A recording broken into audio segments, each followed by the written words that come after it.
quickly discovered trying to convey that information to other people using printouts of your spreadsheets sometimes isn't the best way. Right, I see their eyes just glazing over. We see a lot of numbers and it's hard to absorb. So sometimes, you mentioned earlier, you're visual. Sometimes a visual representation of our data is better than the numeric representation. And that's where charting comes into play. Okay. So we're going to create a chart based on this production spreadsheet. When we create a chart, we need to think about what it is we are trying to chart. So for example, in this spreadsheet, I have one kind of information of production. Right. And I have two areas that quantify the production by the month or by the region. Okay.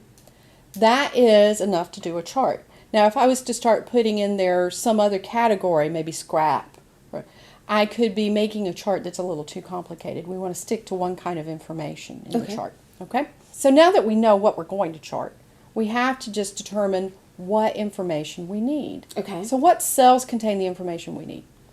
Well, I wouldn't just want the numbers. I definitely need the labels. So, and I don't need the title. So I probably would say A2 through, what is that, G6? Right. Now I have some people who look at that and say, well, A2 doesn't have anything in it. But to highlight that continuous range, we start from cell A2. And it's not connected to any of the data, so it's not going to mess up the chart at all. Okay, good. Okay?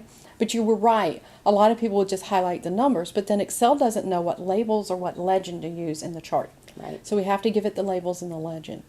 Now, if you look up at your ribbon, we have an insert ribbon, and on that ribbon, there's a charts section, a charts group.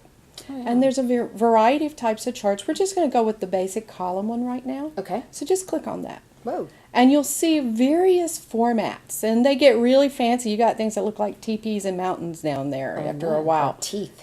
Yeah, yeah, that's a chart with some serious power to it. Let's just go with that top left one, the 2D column, Okay. and click on that. Now what happens is our chart appears right here in our spreadsheet, and you can see it's put the months on the x-axis. Okay. And then on the y-axis, it's got our production numbers.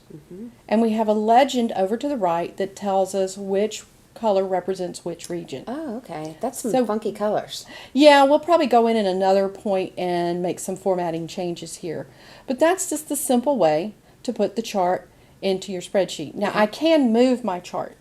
Oh, okay. If you look at your contextual toolbar, you have a chart tools toolbar, and we're on the design one. All the way to the right. Move chart location. So I can click on that and I can make it a new sheet. And a lot of people are accustomed to that. They remember from the wizard before I could put it on a different sheet tab and it creates a chart tab. Okay. So let's do that. Boom. And there you have it. Awesome. Now here's a neat thing. If you go back to sheet 1,